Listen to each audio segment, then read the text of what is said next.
السلام علیکم ورحمۃ اللہ وبرکاتہ۔ محترم ناظرین، گزشتہ کل عید کے موقع پر مسلمانوں کو بڑے بڑے نیتاؤں نے مبارکبادی دیتے ہوئے صحت و خوشحالی کی خواہش ظاہر کی اور کہا کہ اس عید کے ذریعے سے معاشرے میں یکجہتی، بھائی چارہ اور ہم آہنگی پیدا ہو سکے، لیکن کسی نے بھی مسلمانوں پر ہو رہے ظلم کے خلاف کوئی بات نہیں کی، جبکہ سب جانتے ہیں کہ اس وقت پوری دنیا میں سب سے زیادہ اگر کسی قوم پر ظلم ہو رہا ہے تو وہ مسلم قوم ہے۔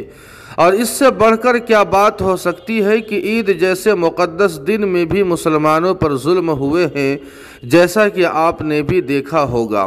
لیکن ایک ایسا نیتا جو نہ صرف عید کے موقع پر مسلمانوں کو مبارکبادی دیتا ہے بلکہ مسلمانوں پر ہو رہے ظلم کے خلاف آواز بھی اٹھاتا ہے، اور وہ کوئی اور نہیں بلکہ سپر پاور کہلانے والا دیش امریکہ کا صدر جو بائیڈن ہے۔ آپ کو بتلاتے ہیں کہ آخر جو بائیڈن نے مسلمانوں کو عید کی مبارکبادی دیتے ہوئے کیا کہا ہے۔ جو بائیڈن نے عید کی مبارکبادی دیتے ہوئے کہا کہ آج دنیا بھر میں دیکھ رہا ہوں کہ بڑی تعداد میں مسلمانوں پر ظلم ہو رہا ہے۔ کسی پر بھی کسی کی مذہبی شناخت کی بنیاد پر ظلم نہیں کرنا چاہیے۔